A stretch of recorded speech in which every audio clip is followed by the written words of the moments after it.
Well, 5 current members of Congress are ordained ministers, 3 in the House, 2 in the Senate. Democratic Senator Raphael Warnock is one of them. He goes back to Atlanta every Sunday to preach at his historic church. Matt Galka traveled to Georgia to talk to the pastor and senator about how his faith influences his politics. It's Easter Sunday at Ebenezer Baptist Church in Atlanta. These same pews bore witness to sermons by Martin Luther King Jr. as he led the civil rights movement.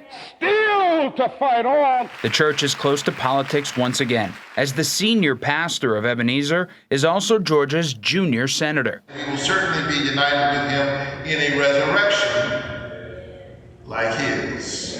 From the pulpit to the plow fields of rural Georgia, Raphael Warnock is attempting to balance his first full term in the Senate. Someone might ask, why would a preacher get involved in something as messy as politics? I'm a patriot. I love America. Only in America is my story possible. You're looking at a kid who grew up in public housing.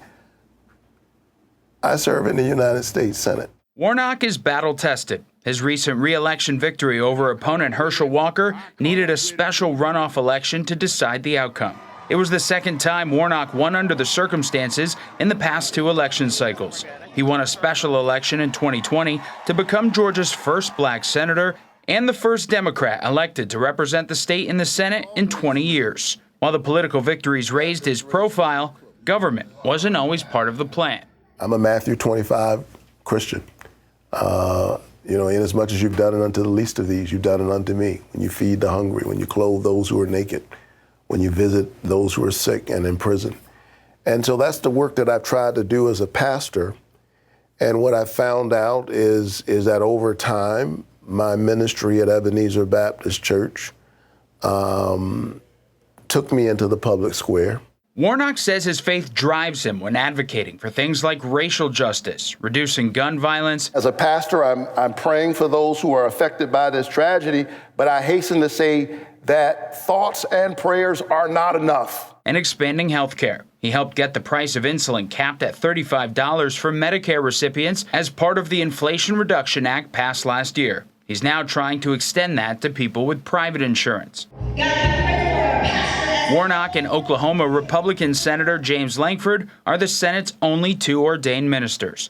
While scriptures they both read are from the same book, the partisan divides remain on a variety of topics, none more evident than the issue of abortion. Lankford is outspokenly pro-life, while Warnock labels himself as a pro-choice pastor. You have not been shy about saying you're a pro-choice pastor. You know, to some Christians out there at least, they're probably sitting at home and saying, well, this guy's not a real Christian then. I mean, my faith is so basic to who I am. I don't feel a need to defend my Christian identity. I'm a man of faith. I love the Lord with all my heart, my soul, my mind, and my strength. And Christians have a whole range of differences on a whole range of issues. And for me, the acid test of your faith is the depth of your commitment to the most marginalized members of the human family.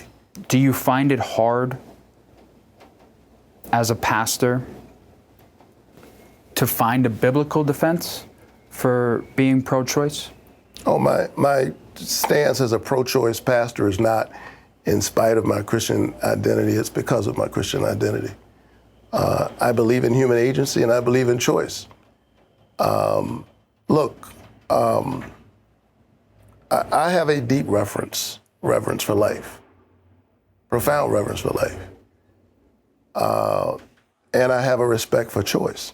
To Warnock, having the freedom to choose also means the government should be supporting women and families faced with difficult decisions on unplanned pregnancies. He sponsored a bill with Senator Marco Rubio aimed at improving maternal mortality rates. He's advocated for expanding the child tax credit that aids low-income families.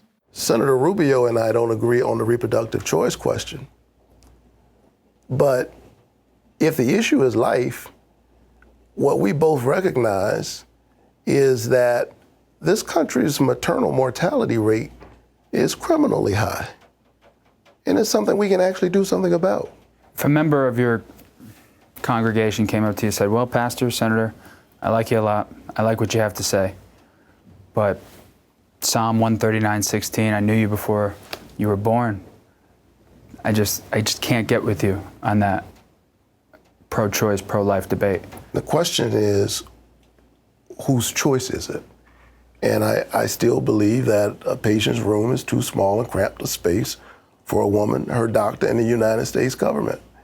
And I think as we're seeing this debate play out right now, there is diversity on that point, even inside of the evangelical Christian community.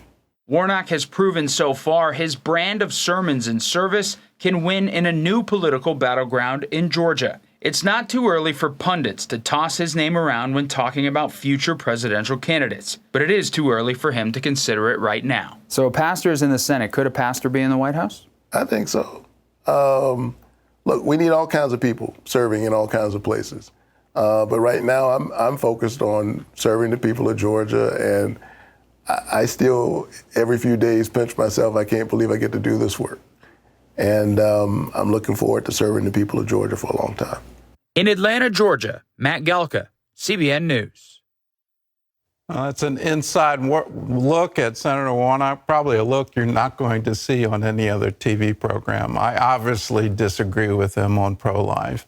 My position is quite clear. From the foundation of the world, before God even created the foundation, he thought of good things for you and me to do. And when we terminate a life, we're cutting off the good thing. We're cutting off God's dream for us.